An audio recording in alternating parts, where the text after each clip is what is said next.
पवित्र मानले जाओ। तुझे राज्य हो जसे स्वर्गात तसे पृथ्वीचे प्रमाणे हो। आमची दररोजची भाकर आज आम्हाला दे आणि जसे आम्ही आमच्या अपराधींना क्षमा करतो तसेच तू आमच्या अपराधांची क्षमा कर आणि आम्हाला मोहात पडू देऊ नकोस पण वाईटापासून आम्हाला सोडव।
प्रभू येशूने दैवी शक्तीद्वारे असंख्य आजारांना बरे केले आहे, म्हणून प्रभूकडे आपण आजारांसाठी प्रार्थना करूया।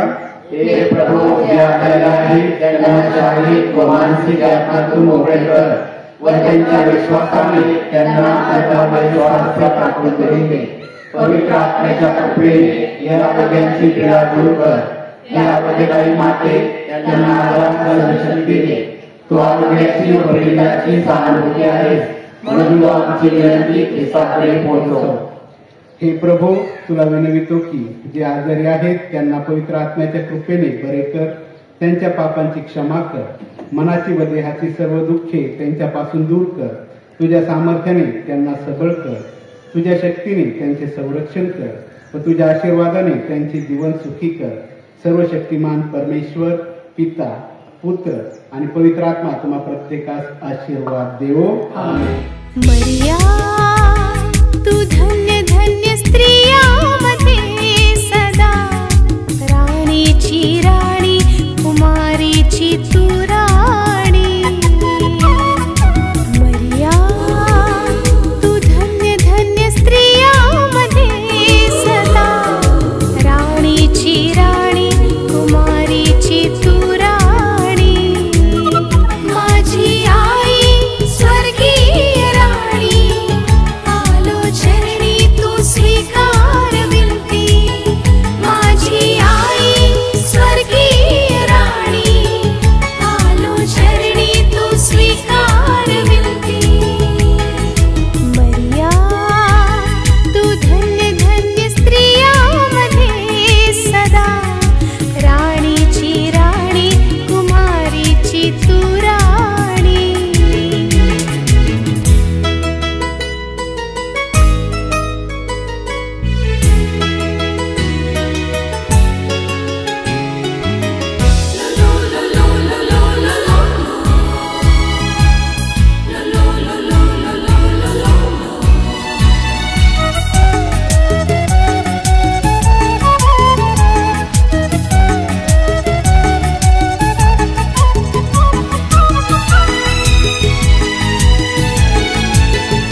या पापांबद्दल आपण परमेश्वराकडून क्षमा मागूया.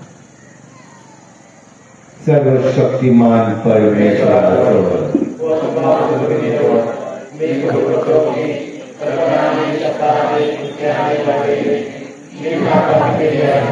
हा माझा अपराध, हा माझा अपराध, हा माझा अपराध. मरिया सर्व देवदूत विनंती करतो की माझ्यासाठी आपल्या प्रभू परमेश्वराजवळ प्रार्थना करा. सर्व शक्तिमान परमेश्वर आम्हाला दया करू, आमच्या पापांची क्षमा करू, आम्हाला सार्वकालिक जीवनाकडे नेमू. आपण प्रार्थना करू. हे गारू बापा, तुझ्या लोकांना आध्यात्मिक साय व शक्ती दे. कुमारी मायेचा पुत्राचा जन्म म्हणजे आमच्या कारणाची पाठ होती. तिच्या जन्मदिवसाच्या या सोहळ्यामुळे सार्वकालिक शांतीकडे जाण्याचा आमचा मार्ग सुकर हो. ही प्रार्थना मी तुझ्या बरोबर पवित्र आत्म्याच्या ऐकल्यात सर्व काळ जिवंत राहणार राज्य करणारा परमेश्वर तुझा पुत्र आमचा प्रभू येशू ख्रिस्त याच्याद्वारे करतो.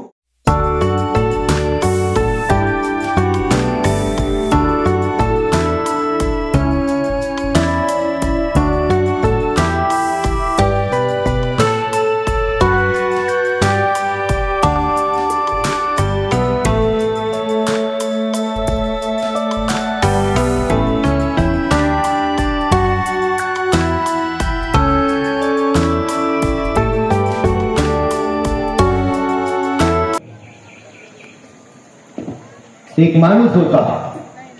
रात्रीच्या वेळेस तो रोज दारू घेत असत आणि घेतल्यानंतर चांगली हवा घेण्यासाठी तो गच्चीवर जाऊन भिंतीवर झोपत असे. बरेच लोकांनी त्याच्या बायकोला सांगितलं, तुमच्या पतीला सांगा तो वरून खाली पडणार एक दिवस. तिने म्हटलं, मी रोज त्यांना सांगतो. इतरांनी त्यांना सांगितलं पण तो ऐकत नाही. आता मी काय करू? परंतु तुमच्या लक्षात नाही ते खाली पडू शकतात. होय, माझ्या लक्षात आहे ते खाली पडू शकतात. परंतु माझी खात्री आहे की मदर मरिया तिला त्यांना वाचवणार. एके दिवशी 6 जानेवारी 1976 मध्ये 6 जानेवारी 1976 मध्ये ती जेवत होती आणि जेवत असताना तिने रात्री 9:30 वाजता मोठा आवाज ऐकला. तिने तिच्या मुलाला बोलवलं आणि सांगितलं शांतपणाने, मला वाटतं की तुझे वडील वरून खाली पडलेले आहे. मुलगा वरती गेला पाहण्याकरिता आणि पटकन तो 2 मिनिटांमध्ये परत आला. आई, मला ते दिसत नाही, ते कुठे आहे? मग ती स्वतः गेली आणि शोधत होती आणि मग तिने वाकून खाली पाहिलं. काय दिसून आले? तिचे पती खाली पडले. मुलाला सांगितलं, जा लवकर तुझ्या पप्पाला बरा. मुलगा गेला धावत धावत.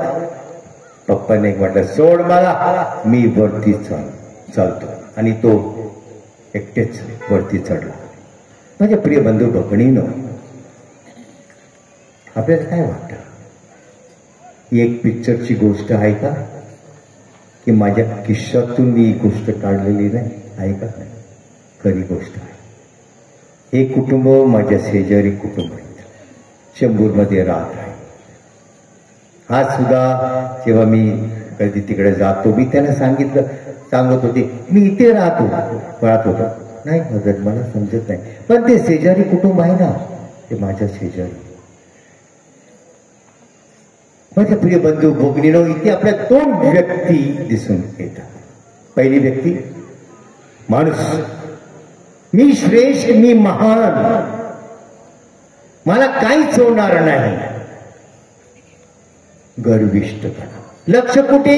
स्वतःवर. दुसरी व्यक्ती ती बाई, त्याची बायको, नम्र, विश्वासू. जे काय करायचं होतं तिने केलं, पतीला समजून सांगितलं, परंतु त्याने ऐकलं नाही. जवळच्या लोकांना बोलवलं, त्याने सुद्धा त्याच्याशी ते बोलले, पण तो समजून घ्यायला तयार नव्हता. मग ती काय करत होती? तिला निराश वाटले. ती निराशा झाली नाही. ती प्रत्येक बुधवारी महिमच्या नवीनला जात होती. का? कारण येशूने आपल्याला हे देण दिलेलं आहे. आणि हे देण येशूने कुठे दिलेलं आहे? जेव्हा ती क्रुसात खाली उभी होती. आणि हे देण कोणाला दिलं होतं? तिच्या त्याचा आवडता शिष्य तोमा. का? आपल्यासाठी एक आदर्श म्हणून.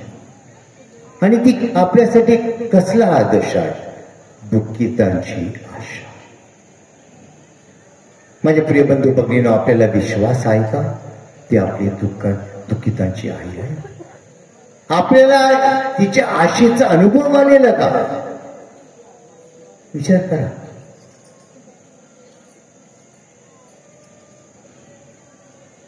एका मुलाने एकदा मला सांगितलं, फादर, मी बसमध्ये प्रवास करीत होतो. बसमध्ये पुष्कळ गर्दी होती, मला व्यवस्थित जागा होती बसायला. अचानक एक वयस्कर बाई आली, तिला जागा नव्हती, म्हणून मी उठलो आणि तिला जागा दिली. 2 मिनिटानंतर कोणीतरी माझी पाकिट मारली.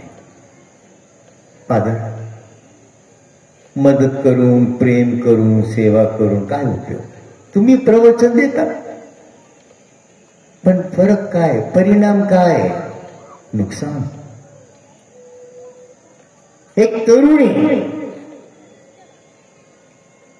10वीला असताना 15वी परत तिने आपल्या वर्गातल्या मुलींना ट्युशन दिलं. गरीब मुलांना फ्री मध्ये तिने मदत केली, ट्युशन दिलं. शेवटी काय झालं? ज्या लोकांना तिने ट्युशन दिलं, मुलांना ट्युशन दिलं, ती सर्व पास झाली आणि ती नापास झाली. आणि तिने म्हटलं, फादर, हे कशासाठी? कसला न्याय? मला काय मिळालं शेवटी? एक पॅरिश काउन्सिलचा मेंबर होता. 25 वर्ष त्यांनी निस्वार्थ सेवा केली. चर्चमध्ये जे काय करायचं होतं त्याने केलं. त्याने स्वतःच्या खिशातून पैसे वापरले सेवा करण्यासाठी. परंतु काही लोक म्हणू लागले की हा पैसे चोरतो. आणि त्याला इतकं दुःख वाटले. फादर, सेवा करून काय उपयोग? एक जोडपं होतं, फार प्रेमळ जोडपं. 2 मुलं होती. एका गरीब मुलाला प्रेम देण्यासाठी त्याने एका गरीब मुलाचा दत्तक केला. जेव्हा तो मुलगा मोठा होऊ लागला, तू त्यांचा मुलगा नाहीस, तुला संपत्तीचा वाटा मिळणार नाही, तुला त्या कुटुंबामध्ये काहीच हक्क असणार नाही. आणि ते जोडपं माझ्याकडे आले आणि म्हटलं, फादर, सेवा करून काय? माझ्या प्रिय बंधू भगिनीनो, हे सर्व लोक ख्रिस्ती होते आणि जे टीका करणारे ते सुद्धा ख्रिस्ती होते. माझा प्रश्न आहे, ही चूक कोणाची? लोकांची जे टीका करतात की ज्याने सर्व चुका स्वीकारल्या. म्हणजे प्रिय बंधू भगिनीनो, ही चूक आपली आहे का? कारण अनेक वेळेस आपले लक्ष कुठे आहे? स्वतः. आपले लक्ष कुठे असलं पाहिजे? मर्याकडे. कारण मर्या आपल्यासाठी एक आदर्श आहे. तिच्या लक्ष कधीच स्वतःवर नव्हतं, कधीच स्वतःवर नव्हतं. तिच्या लक्ष प्रत्येक वेळेस येशूकडे होतं. काना येते लग्न समय पहा काय झालं, द्राक्षरस कमी पडला. तिला जाणीव झाली, तिला जाणवलं. ती काय करते? ती त्या जोडप्याच्या आई वडिलांकडे जात नाही. पहा पहा द्राक्षरस कमी झालेला, काहीतरी करा. ती लोकांकडे गेली नाही चुका काढायला. बघा बघा त्यांच्याकडे द्राक्षस कमी पडलेला आहे. नाही, ती काय करते? मुलाकडे, गुप्तपणे मुलाकडे, कोणाला कळू नये. बाळ त्यांच्याकडे द्राक्षस नाही, बाळ त्यांच्याकडे द्राक्षस नाही. आणि येशू काय म्हणतो? बाई याच्यात तुझ्यात आणि माझ्यात काय? माझी वेळ जवळ आली नाही. बाई, येशू तिचा अपमान करतो का? नाही माझ्या प्रिय बंधू. उलट येशू आपल्याला दाखवतो ती आपल्यासाठी कोण आहे. येशू तुलना करतो आपल्या पहिली आई एवा आणि तिच्या बरोबर. पहिल्या एवाने काय केलं? पाप केलं.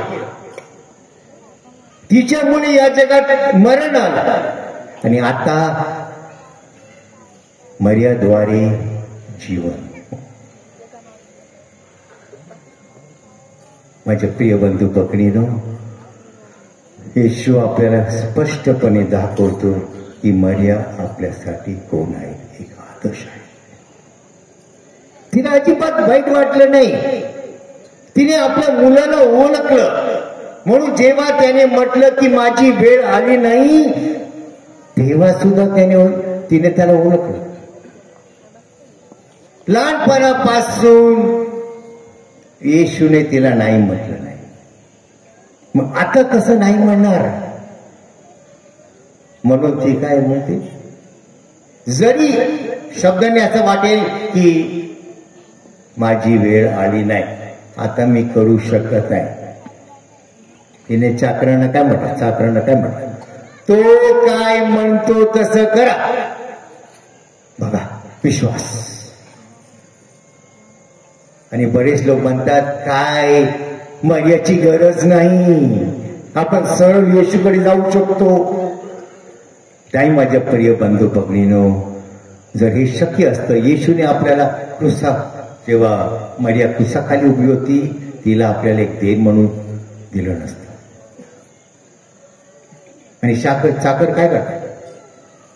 जेव्हा त्याच्याकडे येतात, येशू काय म्हणतात? रांजण पाण्याने भरून घ्या. आणि परिणाम सगळ्यांना माहित आहे. सुंदर द्राक्षरस, नवीन द्राक्षरस आधी बनवलेल्या द्राक्षसापेक्षा चांगला. म्हणजे प्रिय बंधू भगिनीनो, पहा मर्याची शक्ती. ती आपल्यासाठी विनंती करणारी आहे. जरी परिस्थितीमध्ये आपल्याला दिसून येईल की अशक्य आहे, तिला माहित आहे की येशू ख्रिस्तासाठी काहीच अशक्य नाही. इथे एक प्रश्न येतो, जर येशूने म्हटलं की माझी वेळ आली नाही, मग त्याने चमत्कार का केला? पहिली गोष्ट, आईच्या हृदयामध्ये त्याने भरलेली आशा दिसून आली. दुसरी गोष्ट, तिने स्वतःसाठी मागितलं नाही, त्या जोडप्यासाठी, इतरांसाठी मागितलं. येशूची वेळ जवळ आली नव्हती तरी त्याने चमत्कार केला. का? कारण आईची आशा त्यांना दिसून आली. आणि जर आईची आशा आपल्या हृदयामध्ये दिसून येईल, येशू आपल्या जीवनामध्ये जे काय आहे तो पूर्ण करेल. मग आपल्याला अशक्य गोष्टी पूर्ण दिसून येतील. हे ज्ञान प्रत्येकाला यावं म्हणून आपण या मिसामध्ये प्रार्थना करूया.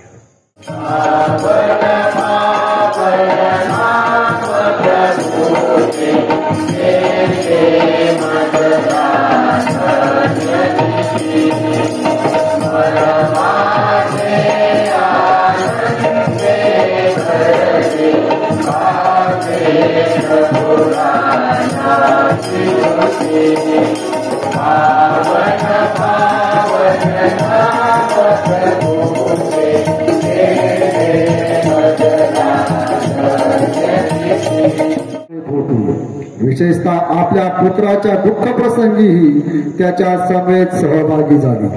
आपणही प्रभू येशूच्या समेत सदैव सहभागी व्हावे आणि पवित्र मर्यादेचा सन्मान नियमित आपल्याकडून व्हावा म्हणून आपण प्रभूची प्रार्थना करूया.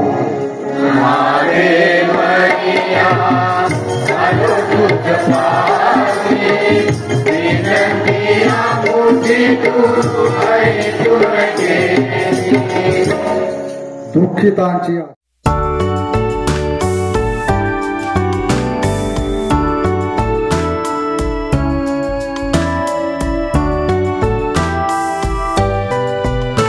हे प्रभू परमेश्वरा, आमच्या हृदयात अनेक विनंत्या आहेत आणि त्या विनंत्याची तुला जाणीव आहे.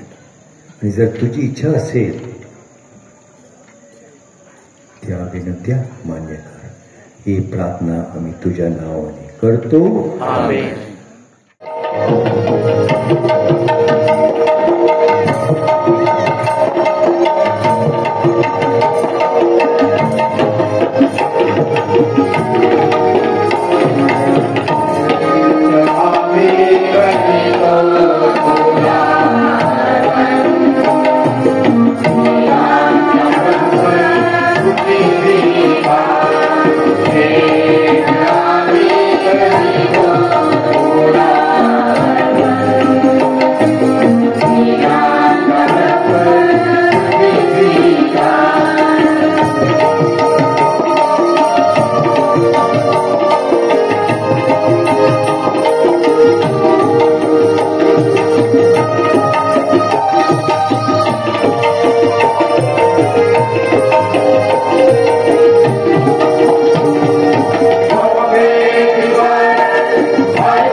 आणि पवित्र करण्यासाठी आमच्या प्रभू येशू ख्रिस्ताचे शरीर आणि रक्त व्हावे म्हणून तू त्यांच्यावर दरवर्षाप्रमाणे तुझा पवित्र आत्मा.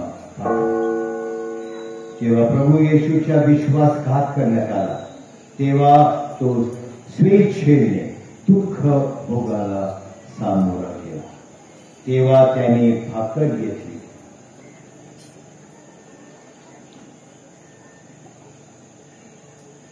आभार मानून ती मोडली, ती आपल्या शिष्यांना दिली आणि म्हटले, तुम्ही सर्वजण ही घ्या आणि खा, कारण हे माझे शरीर आहे, हे तुमच्यासाठी अर्पिले जाईल.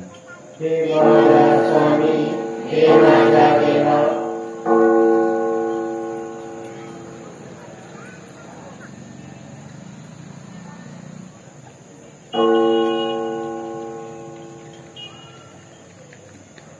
भोजन त्याचप्रमाणे भोजन झाल्यानंतर प्रभू येशूने प्याला घेतला, प्रभूचे आभार मानले, तो प्याला आपल्या शिष्यांना दिला आणि म्हटले, तुम्ही सर्वजण हा घ्या व यावरून घ्या, कारण हा माझा रक्ताचा प्याला आहे, हे नव्या व शाश्वत कराचे हे रक्त, हे तुमच्या आणि पुष्कळांच्या पापक्षमेसाठी ओतले जाईल, हे माझ्या आठवणीसाठी करा. हे माझ्या स्वामी, हे माझा देवा.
याच्या भोजनात बोलण्यात आलेले सर्व धन्य. हे प्रभू, तू माझ्या छताखाली यावेस इतकी माझी योग्यता नाही, परंतु एक शब्द मात्र हो, म्हणजे माझा आत्मा बरा होईल. प्रार्थनेसाठी हे प्रभू, पवित्र ख्रिस्त बलिदानाद्वारे नवजीवन प्राप्त झालेल्या ख्रिस्त सभेला कुमारी मरियेचा जन्मदिनी आनंदाचे वरदान दे. तिने जगाचा आच्छादित व तारणणारा ख्रिस्त याला जन्म दिला, आम्हाला आशेचे व मुक्तीचे वरदान दे. ही प्रार्थना आमच्या प्रभू ख्रिस्ताद्वारे करतो. प्रभू तुम्हाबरोबर असतो. धन्यकुमारी मरिया पापात जन्मलेल्या परमेश्वराच्या पुत्राने मानव जातीचा उद्धार केला. आपल्या कृपादानाने तो तुम्हाला परिपूर्ण करो. माझ्याद्वारे तुम्हाला जीवनदाता प्राप्त झाला. त्याच्या प्रेम राहील कृपा छत्राच्या तुम्हाला आनंदमय अनुभव येवो. आमेन. तुम्ही मर्याच्या सणात आनंदाने सहभागी होण्यासाठी आलात. पवित्र आत्म्याच्या आनंदाने कृपादानाने व सार्वकालिक राजाच्या वरदानाने तुमची हृदये भरून जावोत. आमेन. सर्वसमर्थ परमेश्वर पिता आणि पुत्र आणि पवित्र आत्मा यांचा आशीर्वाद तुम्हावर येवो आणि सर्व काळ तुम्हावर राहो.